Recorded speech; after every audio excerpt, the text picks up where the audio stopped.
دا ملګری تپوس کوي چې زمونږه تنخواګانې په د بانک په اکاونټ باندې راځي، نو مونږه د خپل ضرورت مطابق پیسې راوباسو د تنخوا، او څه پیسې هغه په اکاونټ کې باقی پاتې شي. په هغې کال نیم تیر شي نو 1200 روپۍ په هغې باندې مونږ له بانک والا سیوا راکوي. نو آیا دا سود کې راځي او که نه راځي، او د دې اخیستل څنګه دي؟ نو جواب دا دی چې د تنخوا دپاره که اکاونټ کلاول مجبوري وي، نو دې دپاره هم کرنټ اکاونټ کلاول بهتر دي، بلکې ضروري دي. سیوینګ اکاونټ کلاول جایز نه دي، ځکه چې په هغې باندې چې کوم مالیت پروت وي، نو هغې باندې پیسې راځي، ظاهره خبره د هغه سود کې شامل دي. نو تاسو هم که ممکن وي نو دا خپل اکاونټ کرنټ اکاونټ ته واړوئ، او دغه چې کومې پیسې سیوا راغلي دي نو هغه مې استعمالوئ، د بانک نه راوالی، او یو غریب لی د ثواب د نیت نه بغیر صدقه ورکیږي. دا ملګری تپوس کوي چې د موز په حالت کې پنسو اوچتولو دپاره بډه فولډ کول یا بعض اوقات بنده لستوڼې فولډ کی، نو د دې شرعي حکم څه دی؟ ځکه بعضې خلق وایي چې په موز کې کپړې فولډ کول دا جایز نه دي. نو جواب دا دی چې د موز په حالت کې د پنسو اوچتولو دپاره بډه کې کپړه راغونډول او فولډ کول دا جایز دي، په دې کې څه حرج نشته. لستوڼې هغه نه دي فولډ کول پکار، هغه چې کته وي نو ښه ده. او چې کوم ځای کې ممانعت راغلی دی نو هغه دا مطلب نه دی، بلکې هغه مطلب دی چې کله بنده سجدې لځي او دې ټولې کپړې راغونډې کړي او سجدې لځي، نو په احادیثو کې د دې نه ممانعت راغلی دی، هغه جدا مسله ده او دا جدا مسله ده. دا ملګری تپوس کوي چې زنانه په دې نوکونو باندې ناخن پالش ولګوي، بیا اودس وکړي، نو دې سره مونځ کیږي او که نه کیږي؟ نو جواب دا دی چې عموما ناخن پالش داسې وي چې هغه د پلاستیک په شانتي د هغې نه اوبه پورې نوځي. نو که چېرې د اودس په دوران کې دغه ناخن پالش په ګوتو په نوکونو لګېدلی وي او د اودس اوبه نوکونو ته نه رسي، نو د اودس نه دی شوی. چې اودس نه وي شوی نو د هغې نه پس چې کوم مونځ کوي نو هغه مونځ به هم نه کیږي. لہذا د دې خبرې د زنانو دپاره خصوصي احتیاط پکار دی چې د اودس په دوران کې داسې څیزونه په اندامونو باندې لګول چې هغې سره اوبه اندام ته نه رسي، دې سره اودس نه کیږي او بیا مونځ به هم نه کیږي. دا ملګری تپوس کوي چې په یو کارپیټ باندې ماشوم ګندګي وکړي، بیا په هغې باندې کپړه ووهي، صفای کړي، او زنانه په هغې باندې ځان ته جانماز خور کړي او په هغې مونځ کوي، نو مونځ کیږي او که نه کیږي؟ نو جواب دا دی که چېرې هغه کارپیټ اوچ شوی وي او د هغې هغه نمي د جانماز پاسني مخ ته نه رارسي، نو په دې باندې جانماز غوړولو نه پس اگر چې مونځ کیږي، خو لیکن بهتره دا ده چې دغه ځای باندې لږې اوبه واچوئ چې هغه اوبه خوري نه شي، لږونې سر پې واچوئ، ښې ومږئ، بیا پسې تولیه یا زړه غوندې کپړه وي ان په هغې یې اوچ کوئ، دوره یې اوچ کوئ، ویې مږئ چې هغه کارپیټ باندې بنده لاس کیږي نو لاس نه لوندئ، نو بیا به دغه شانتي ووینځئ، درېیمه پیره باندې بیا دغه شانتي ووینځئ، نو دا کارپیټ به هم پاک شي او بیا به په دې باندې بغیر څه د شک او شبې نه مونځ کول جایز وي. دا ملګری تپوس کوي چې د افیمو هغه کوم پوستکی وي چې هغې نه افیم اوتي وي، نو دغه پوستکی ماشوم له د علاج دپاره ورکول جایز دي او که ناجایز دي؟ نو جواب دا دی چې چونکې دغه پوستکی کې څه نشه وغیره نه وي، نو د علاج دپاره په معمولي مقدار کې د هغې ورکولو کې څه حرج نشته جي. دا ملګری تپوس کوي چې یو زنانه ده او هغه د خپلې ماهوارۍ کې چې کوم منځونه د هغې نه پاتې شوي دي، نو د هغې به دا قضا کوي او که به نه کوي؟ نو جواب دا دی چې چونکې زنانو ته هره میاشت دا بیماری راځي، نو په دې وجه باندې شریعت هغې ته د اسانتیا حکم ورکړی دی، او د شریعت حکم دا دی چې په دغه بیماری کې یعنی د حیض په حالت کې چې هغې کوم منځونه ونه کي، نو په دغه زنانه باندې د هغې قضا نشته. البته د رمضان المبارک په میاشت چې د حیض په وجه باندې چې هغې روجي اخري، نو د دغې روجو قضا به کوي او د منځونو قضا په هغې نشته. دا ملګری تپوس کوي چې قرآن مجید کې په بالپن باندې ترجمه لیکل څنګه دي. نو جواب دا دی که قرآن پاک خپل ذاتی قرآن پاک وي، په خپلو پیسو باندې اغستی وي، یعنی د ملکیت کې وي، ان بیا خو لیکلو کې څه حرج نشته. خو دین علاوه قرآن پاک کې ترجمې لیکلو دپاره داسې قرآن پاکونه ملاویږي چې لاندې د ترجمې والا خانه ورته خالی وي، هغې ته بیاض ویلی شي. نو بهتره دا ده چې په دغه قرآن پاک کې لیکل وکړی شي. چې کوم عام قرآن پاکونه دین که هغې کې میز کې بنده لیکل وکړي، نو بیا به هغې کې تلاوت کول ګران شي. نو د ترجمې لیکلو دپاره بیاض قرآن پاک استعمالول دا بهتر دی. دا ملګری تپوس کوي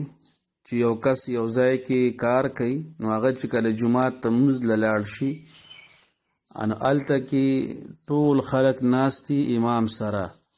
اقامت والا اقامت شروع کی، کله چې حی علی الصلاة حی علی الفلاح ته ورسي، نو امام هم پاسي لمونځ ته ودرېږي صف مصلی باندې، او مقتدیان هم صفونو کې ودرېږي، د هغې نه مخکې ناستي. او چې کله بیا لمونځ وشي، نو بیا 3 پیرې لا اله الا الله ووایي. نو آیا داسې خلکو پسې لمونځ کېږي او که نه کېږي؟ نو جواب دا دی چې داسې کسانو پسې لمونځ کېږي که نور څه مسله نور څه وجه نه وي، نو په دې وجه باندې جمع پرېښودل نه دي پکار، دی ورپسې لمونځ کوي. دا ملګری تپوس کوي چې یو واده کې MP3 کور کې ولګي، ګانې بجانې لګېدلي، هغې واده کې شرکت څنګه دی؟ او که یو واده کور والا صرف خانک هغه غږی، نو هغې کې شرکت څنګه دی؟ نو جواب دا دی چې کوم کو واده کې خانک وغیره غږولی شي، نو هغې کې خو شرکت جایز دی. او چې کوم کې MP3 او ګانې بجانې لګېدلي وي، نو که تاسو پوهیږئ چې زمونږ شرکت نه کول به فایدهمن وي، ده ته به زور ورسي او دی به د دې کار نه منع شي، نو بیا خو شرکت نه دی پکار. او که نه تاسو پوهیږئ چې مونږ که شرکت ونه کړو، نو دې سره به دی نور سخت شي او د دې نه به مزید ګناه کې ملوث شي، نو بیا څه ناڅه درجه کې شرکت پکار دی. دا ملګری تپوس کوي چې د قرآن پاک یو آیات په سټیټس باندې لګول او پرېښودل څنګه دي؟ نو جواب دا دی چې چونکې سټیټس چې کولو وخت کې هغه ټچ کېږي، به خامخا څوک به مخکې کوي، څوک به غور سره ګوري، نو ټچ کول د هغې ضروري وي. نو کېدای شي یو کتونکی د هغه ضروري خو نه ده چې اودس کې د موبایل ته ناست وي، اودس بیني او که ټچ که هغه قرآن پاک والا آیات، نو هغه به ګناهګاریږي. نو عبرت به یا څوک علي یا ناري، او په مطلب باندې به یا څوک پوهیږي یا نه پوهیږي، خو لیکن د ګناهګارېدو احتمال پکې قوي دی. نو په دې وجه باندې د قرآن پاک آیات په سټیټس باندې لګول جایز نه دي. دا ملګری تپوس کوي چې په جماعت کې جمع ولاړه وي او یو کس راشي او د هغه امام سره نه لګي او دی ځان لمونځ وکړي، نو د دا لمونځ وشو او که ونه شو؟ نو جواب دا دی چې امام سره د نه لګېدو وجه 2 کېدی شي. یا دا چې امام سره یې څه دنیوي معامله راغلی وي، د هغې په وجه باندې امام سره نه لګي، یا دا چې دیني څه وجه وي، په امام کې د دین څه مسله داسې ده چې دی ورسره د ده ورسره نه لګي. نو که دنیوي وجوهاتو په وجه نالګي وي، نو په دې صورت کې خو امام پسې لمونځ کول پکار دي، ځان لمونځ نه دي کول پکار. دا زمونږ د خلقو یو غلط تصور دی چې زمونږ امام سره نه لګي، د پسې لمونځ نه کېږي، لمونځ ورپسې کېږي. او په داسې صورت کې ځان لمونځ کول دا د جمع د ثواب نه ځان محرومه کول دي. نو د ده لمونځ خو چې ځان له وکړو، لمونځ یې خو شوی دی، خو لیکن د جمع د ثواب نه دی محرومه دی. او که د دین په وجه باندې نه لګي، نو بیا د هغې تاسو مستقل تپوس وکړئ چې داسې څه وجه ده چې د هغې په وجه باندې د ده نه لګي، چې آیا هغه وجه د تعلقاتو د ختمولو قابله ده او که نه ده. دا ملګری تپوس کوي چې بعضې خلق د لمونځ نه چې څنګه فارغه شي، نو ګوتو نه ټکونه وباسي، نو د دې شرعي حیثیت څه دی؟ جواب دا دی چې په لمونځ کې دننه خو د ګوتو نه ټکونه وباسل دا مکروه دي، او د موز نه بهر یا د موز نه پس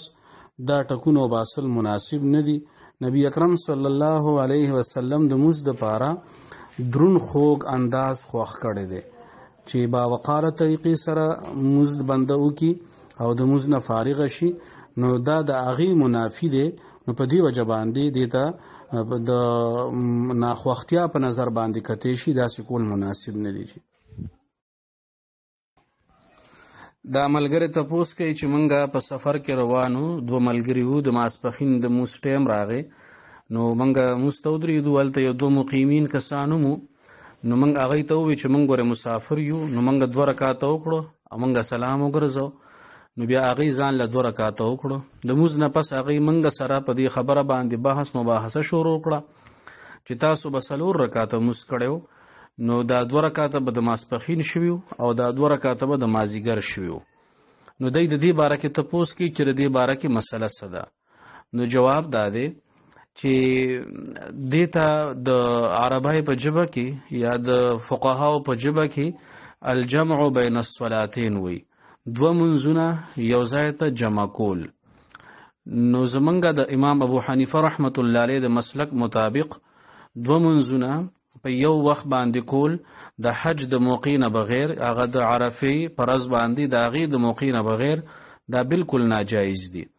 البته که چېرې څوک سفر کې وي نو هغه دپاره دا گنجایش دی چې هغه د سفر کوي او مثال په طور باندې هغه ځان ته د ماسپښین آخري ټیم معلوم کو چې ماسپښین آخرنی ټیم څه ټیم ختمیږي، نو دی د ماسپښین موس په آخر وخت کې وکړي، لږ د انتظار وکړي او چې د مازدیګر وخت داخل شي نو د مازدیګر موس دی وکړي. نو زمونږ په نسبت باندې داسې طریقه باندې 2 منځونه یو ځای کول جایز دي. په دې کې هر یو موس په خپل ټیم کې وشو، یو آخر وخت ته، بل لومبي وخت کې، خو لیکن د ماسپښین په وخت کې د مازدیګر موس وسره کول دا بالکل ناجایز دي زمونږ د امام ابو حنیفه رحمت الله علیه په نسبت باندې. دا یو مسله شوه. دویمه مسله دا ده چې اگر چې د امام شافعي رحمت الله علیه په نسبت باندې دا جایز دي چې د ماسپښین په سفر کې د ماسپښین په ټیم کې د مازدیګر منځو کې، خو لیکن دا چې کوم ملګری تاسو ته خبره کوي چې په یو نیت باندې 4 رکاته وکړه او 2 رکاته د ماسپښین حساب کا، 2 مازدیګر حساب کا، نو دا د هغې په نسبت باندې هم نه دی جایز. داسې طریقه باندې چې په یو تحریمه او په یو سلام باندې 4 رکاته موس سړی وکړي او 2 د ماسپښین حسابی، 2 د مازدیګر حسابی، دا د هیڅ چا په نسبت باندې جایز نه دی. دا دواړه مسلې تاسو تپوس کړو، تاسو اخره کې دا خبره کړې وه که د دې باره کې څه احادیث وغیره وي نو هغه هم موږ ته راولېږئ. نو د دې کلیپ نه پس تاسو ته اردو کې یو جواب درلېږم او د هغې نه لاندې حوالې دي د احادیثو د کتابونو او د رسول الله صلی الله علیه وسلم او د هغې د صحابه کرامو د احادیثو، نو هغه هم زه درلېږم تاسو ته. دا ملګری تپوس کوي چې دا انسان ذکر اذکار کوي یا وظیفه کوي نو دا په اودس کې ضروری ده او کنه بغیر د اودس نه کیږي. نو جواب دا دی چې دا د اودس نه بغیر کیږي. ذکر اذکار به اودس کول جایز دي، اگر چې د اودس په حالت کې کول بهتر دي، هغه اجر او ثواب کې به اضافه وي. خو لیکن څنګه چې تاسو په سوال کې ووی چې هر وخت ډیوټۍ په دوران کې اودس کې پاتې کېدل مشکل وي، نو په داسې قسمه صورتحال کې بې اودسه تاسو خپل ذکر اذکار او وظیفه کولی شئ. دا ملګری تپوس کوي چې یو جومات د وخت سر نه په داسې طریقه باندې جوړ کړی شي چې د هغې د قبلې په دیوال کې محراب جوړ نه کړی شي، نو په داسې مسجد کې د موس کولو څه حکم دی؟ نو جواب دا دی چې محراب جوړول په جومات کې دا یو مستحب امر دی. نو جوړول پکار دی چې د قبلې هغه رخ متعین وي د هغې خلقو دپاره چې کوم د هغې ځای نه وي او هغې نوي جومات ته راشي نو هغې ته به د قبلې رخ معلوم شي. دویم دا چې امام چونکې د صف په درمیان کې ودرېږي نو هغه درمیان هغه ځای به متعین شي. نو که چېرې یو کس جومات کې محراب جوړ نه که نو د هغې کې موس کول جایز دي. د موس په ثواب باندې او د موس په کولو باندې څه اثر نه غورځېږي، خو لیکن جوړول بهتر دي محراب په جومات کې. دا ملګری تپوس کوي چې یو کس دی هغه د بیماری د وجې نه بېسوده شه او د نشې په حالت کې لاړ، یعنی بالکل څنګه چې بنده نشي دغه شانتي هغه بېسوده پروت دی او هغه نه موس قضا شه. بل طرف ته یو سړی دی هغه نشه وکړه، هغه پوډر وسکل، شراب وسکل او هغه نشه پروت دی او د هغه نه موز لاړه، نو په دې دواړو موس قضا کولو کې څه فرق شته او که د دې څه حکم دی؟ نو جواب دا دی چې قضا په دواړو باندې شته. که د بیماری په وجه باندې یو سړی بېسوده شوی نو هغه به موس قضا کوي، او که چېرې یو سړی د حرامې نشې د وجې نه بېسوده شوی هغه به موس قضا کوي. دغه شانتي یو سړی دی هغه بیمار دی، هغه له اپریشن کوي او هغه له نشه ورکړه، د دغې نشې په حالت کې د هغه نه موز لاړ، نو دی به موس قضا کوي. خو لیکن د دې موس قضا کولو په نوعیت کې فرق دی، چې د عذر په وجه باندې که موس قضا شه نو په ده باندې د دغې قضا کولو ګناه نشته، او چې کوم د حرام نشي په وجه باندې قضا شو نو د نشي کولو ګناه په خپل ځای باندې دی، او د نشي په حالت کې د موس قضا کولو وبال او ګناه هغه په خپل ځای باندې دی. نو د ګناه کېدو او نه کېدو کې فرق دی، باقی قضا بر دوانو کېږي. دا ملګری تپوس کوي چې د یو کس بدن کې سزای ویني شو او هغه کپړې بچ دي د وینې نه، خو د هغه په جیب کې یو رومال دی یا یو کپړه ده، په هغې سره هغه خپل ځان صفا که او دغه رومال او دغه کپړه د هغه په جیب کې پرته ده او په دې سره هغه مونځ کوي، نو د دې څه حکم دی؟ نو جواب دا دی که چېرې په دغه رومال یا په دغه کپړه باندې وینه لګېدلې وي او هغه د درهم د مقدار نه سیوا وي، د درهم د مقدار نه مراد دا نن سبا چې د 5 روپو یا د 10 روپو کومه سیکه ده، نو د دې نه هغه وینه سیوا وي، نو دغې کپړې یا دغې رومال سره موز نه کېږي اگر که هغه په جیب کې پروت وي. که په داسې صورت حال کې یو کس موز کړی وي نو دغه موز به دوباره راګرځېږي. دا ملګری تپوس کوي چې کله د محلې په جومات کې اذان وشي او لا تر اوسه پورې د محلې په مسجد کې جمع نه ده شوې، نو زنانه په کورونو کې موس کولی شي او که نه؟ او که زنانه به د محلې د جومات د جمع نه پس په کور کې موس کوي؟ نو جواب دا دی چې د نارینه‌و دپاره افضل مونځ د فرض هغه په مسجد کې جمع سره کول دي، او د زنانه‌و دپاره افضل مونځ هغه په ړومبي وخت کې کول دي، یعنی چې څنګه وخت داخل شي او اذان وشي نو زنانو له فوري طور مونځ کول پکار دي، دا افضل دي. نو کله تر اوسه پورې په جومات کې جمع نه وي شوي نو زنانو له په کور کې مونځ کول بهتر دي په اول وخت کې، او که د څه عذر د وجې نه رستو شي نو څه مسله نشته. دا تاسو چې کوم تپوس کړی دی چې لا تر اوسه پورې په مسجد کې جمع نه ده شوي او زنانه په کور کې موس کوي، نو دا جایز دی او که نه؟ نو نه صرف دا چې جایز دی بلکې که زنانه په اول وخت کې د موس کولو اهتمام وکړي نو دا ډیره زیاته بهتره ده. خو په دې کې د دې خبرې خصوصي طور خیال ساتل پکار دی چې وخت داخل شوی وي. اذان ته نی کتل پکار، ځکه چې بعض اوقات مؤذنین اذان کې احتیاط نه کوي، هغه د وخت نه مخکې اذان وکړي، نو د وخت داخلېدو اهتمام پکار دی. دا ملګری تپوس کوي چې یو کس داسې یو ځای ته لاړ چې هغه شرعي مسافت په فاصله باندې وو، نو د هلته کې سفرانه هلته کې دی ورسېده او د اراده د 15 ورځونه سیوا وه، نو د هلته پوره مونځونه شروع کړه، خو یو څو ورځې پس یعنی 17 ورځې پس هغه څه وجې نه خپل اراده منسوخ کړه او واپس راغی، نو دغه منځونه چې د کوم پوره کړي دي نو د دې اعاده په ده باندې شته او که نشته؟ نو جواب دا دی چې کله دی هغه ځای ته ورسېده او د هلته کې د 15 ورځو نه سیوا د قیام اراده او نیت وکړو، نو اوس به د منځونه پوره وي او دی به پوره منځونه کوي. چې کله دی خپله اراده منسوخ کی او واپسی سفر شروع کی نو بیا دی مسافر شو، خو لیکن دغه منځونه چې کوم د کړي دي که هغه د 1 ورځ کړي وي که 10 ورځې کړي وي نو د دې منځونو اعاده په ده باندې دوباره نشته. جی دا ملګری تپوس کوي چې یو کس اودس وکي او د اودس په حالت کې نکونه کټ کی یا برید کټ کی یا د بدن د یو ځای نه ویښته کټ کی نو په دې سره اودس ماتیږي او که نه ماتیږي.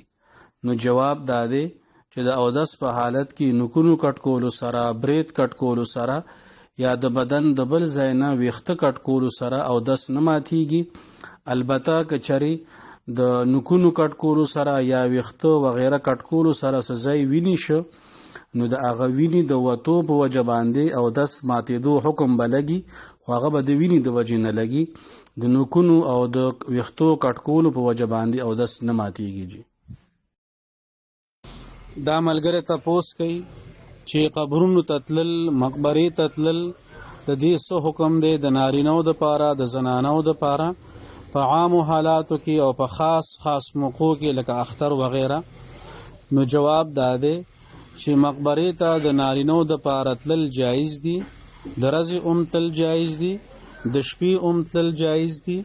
په روژه کې تل جایز دي، په کوجه کې جایز دي او په اختر کې جایز دي، په هر موقع باندې جایز دي، خو دو شرطونو سره. لومبنی شرط دا چې دی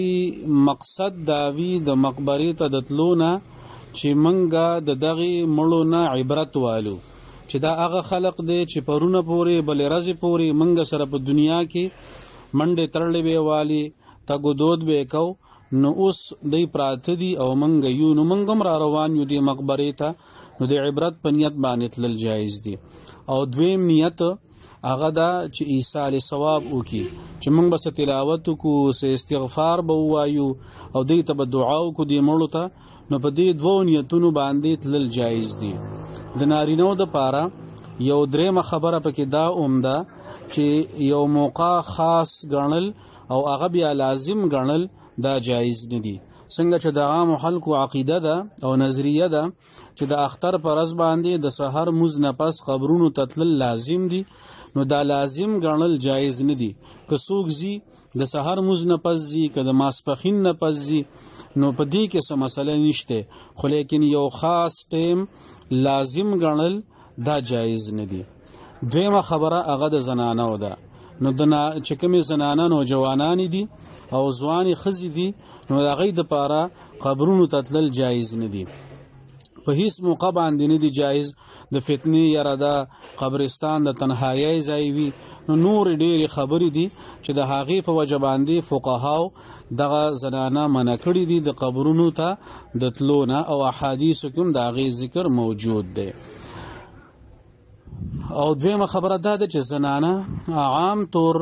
هغه په خپل ځان باندې برداشت نشي کولی، بیا قبر وویني، د قبر هغه مړی ورته یاد شي، نو بیا کله ناکله چغې سوري شروع کړي، هغه بیا یو جدا تماشه وي. او د بوډاګانو ښځو دپاره د فتنې چونکې یره نه وي نو هغوی ته اجازت شته، خو لیکن هغه هم په شرایطو سره. لومبی شرط دا چې د ورځې به ځي، دویم شرط دا که هغوی ته هم د فتنې یره وي د هغوی دپاره وتل جایز نه دي، او دریم شرط دا چې که چرې هغوی هم د چغو سرو د جزې فزې د جړاګانو امکان وي نو بیا به هغوی هم نه ځي. او آخري خبره ده چې زمونږ په علاقو کې د اختر په ورځ باندې د سحر نه پس نارینه او زنانه بیا ډېر اهتمام او پابندۍ سره مقبرې ته ځي او هلته اګربتی لګوي، په قبرونو باندې ګلونه او ورو نور څه بدعات او رسومات به شروع شوي یو شروع کیږي به نو د دینه په سختۍ سره زنانه منع کول پکار دي. په قبر باندې اګربتی لګول دا بالکل ناجایز دي. قبرونو باندې ګلونه، صادرونه غوړول او امبیلونه اچول دا بالکل ناجایز دي. د دینه په سختۍ سره منع کول زنانه پکار دي. که نارینه ځي نو هغوی ته دا مسله خول پکار دي چې دا تلل لازم نه دي، بس تاسو ورشئ مړو له ایصال ثواب وکئ او د اختر په ورځ باندې تلل لازم مه ګڼئ. دا ملګری تپوس کوي چې یو کسو پروسه کال نابل کال هغوی اختر له قرباني واغسته او هغوی صاحب استطاعت یعنی په هغوی باندې قرباني واجب وه، بیا هغه څاروی رک شه، هغوی خو قرباني ونه کړه، خو اوس پته ولګېده چې هغه څاروی چا پټ کړی دی او هغوی مني چې بنګه څاروی پټ کړی دی، نو اوس به دی څه کوي؟ نو جواب دا دی چې لومبی خبره دا ده چې هغوی له قرباني کول پکارو،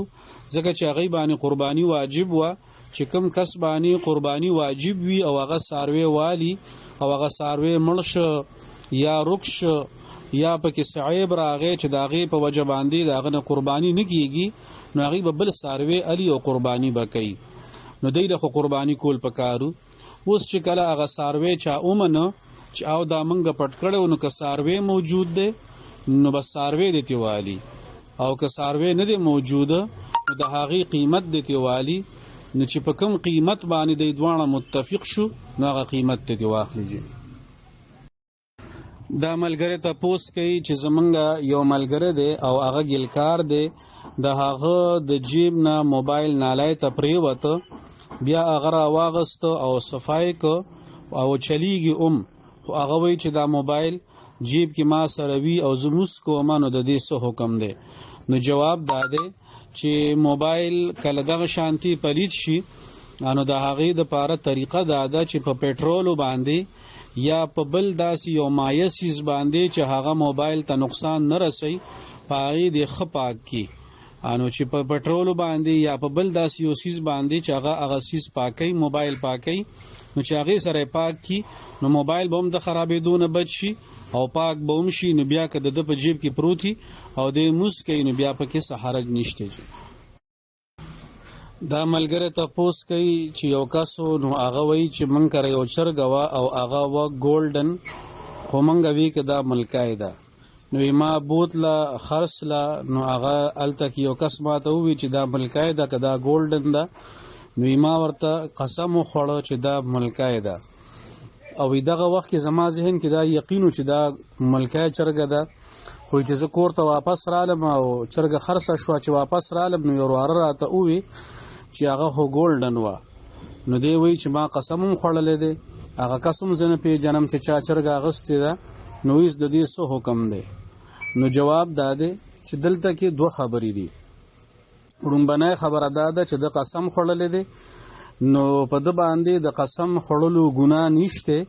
ځکه چې دته خپل قسم چې کله ده خوړه نو دی هغه وخت کې خپل ځان پوره په حقه باندې ګڼه نو چې کله داسې صورتحال کې یو سړی قسم وخوري نو په ده باندې ګناه نشته دا یو جدا خبره ده چې په سوداګانو کې ډېر قسمونه خوړل نی پکار او دویمه خبره دا ده چې که چېرې ده هغه چرګه هغه کس له ګرانه ورکړې وي او عموما وي به هم داسې چې ملکای چرګه به ګرانې ګولډن به کم ریټ والی وي نو بیا خو ده له پکارو چې ده هغه کس ته پیسې واپس کړی وی خو لیکن دی هغه کس نه پېژني نو بهتره دا ده چې دی هغه سیوایي پیسې چې کوم د ملکای چرګي او د ګولډن چرګي میس کې فرق دی نو هغه زیاتې پیسې دی صدقه کې د اصل مالک د طرف نه دا ملګری تپوس کوي چې یو زنانه ده او بوډای ده او د هغې خاوند مړ شوی دی نو هغه بوډای ښځه به عدت تیری او که به نه تیری نو جواب دا دی چې د عدت لازم کېدل دې کې د بوډای او د ځوانې ښځې فرق نشته خدای مکه د یوې ښځې خاوند وفات شي نو که هغه ښځه جنۍ وي نوجوانه وي او که انتهایی بوډای وي که د 100 کالو وي که د 200 کالو بوډای وي به طور مثال نو عدت حکم په ټولو باندې یو شانتي لازم دی د عدت پابندۍ به د هغې اهتمام کوي په دې کې دا حکم نشته چې بوډایګانو دپاره عدت تیرول لازم نه دي نو عدت به هغې تیریږي دا ملګری تپوس کوي چې کله غم وشي نو د غم کور والا د ایصال ثواب دپاره چې کوم ختم کوي نو د هغې دپاره عموما 2 طریقې وي یو طریقه ده چې هغه 10 سپارې په کورونو باندې وویشي تقسیمې کړي نو هغه هر یو کور کې هغه سپاره ورکړي نو هغې ورله هغه سپارې ووایي دویمه طریقه دا وي چې د خپل کور دننه سپارې تقسیم کړي چې ړومبی دویمه به یو ووایي درېیمه څلورمه به بل ووایي نو په دې طریقه باندې دا ختم کول صحیح دي او د دې به مړي ته ثواب رسي او که به نه رسي نو جواب دا دی چې د مړي دپاره تلاوت کول دا د ایصال ثواب او مړي ته د ثواب رسولو یو بهترینه ذریعه ده خو په هغې کې د دې خبرې لحاظ ضروري دی چې تلاوت وکړی شي دا خبره ډیره ضروری ده عموما دا خبره مشاهده کې ده چې په کورونو باندې سپارې وویلی شي نو هغه خود مروت د وجنه هغه سپاره واخلی یا ویلی یا نه ویلی د دې هیڅ پته نه لګي. نو بهتره خبره ده چې په خپل باندې بنده یو ختم شروع کی، په خپل باندې تلاوت کوي، که په هفته کې ختم ورسو که په میاش کې ختم ورسو، نو یو یقیني تلاوت به اومشي او د مړي سره چونکې همدردی سی وادي، انو الله تعالی به د هغې د همدردی د سیوا کېدو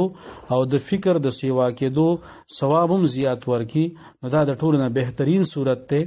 به هر حال که په دغه طریقه باندې سو قرآن پاک وي، نو د قرآن پاک تلاوت چونکې وشو ان شاء الله تعالی الله تعالی به ورته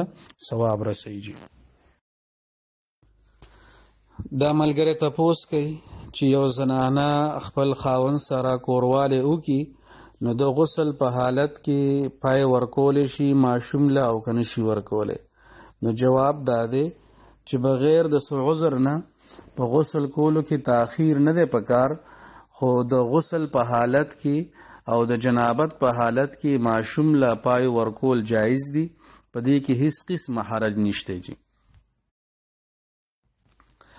دا ملګری تپوس کوي چې یو کس د بیماری په وجه باندې بیهوش دی او په دغه بیهوشۍ کې هغه وفات شو، نو دې باندې د دغه منځونو فدیه شته، یعنی د ورثابه د دغه منځونو فدیه ورکوي او کبه نه ورکوي. نو جواب دا دی چې کله دې په دغه بیهوشۍ کې وفات شو نو دته د موږ قضا کولو مکمل او نشوه، نو د دوی په ورثاو باندې د دغه کې بیهوشۍ په دوران کې د قضا شوي منځونو فدیه ورکول لازم نه دی.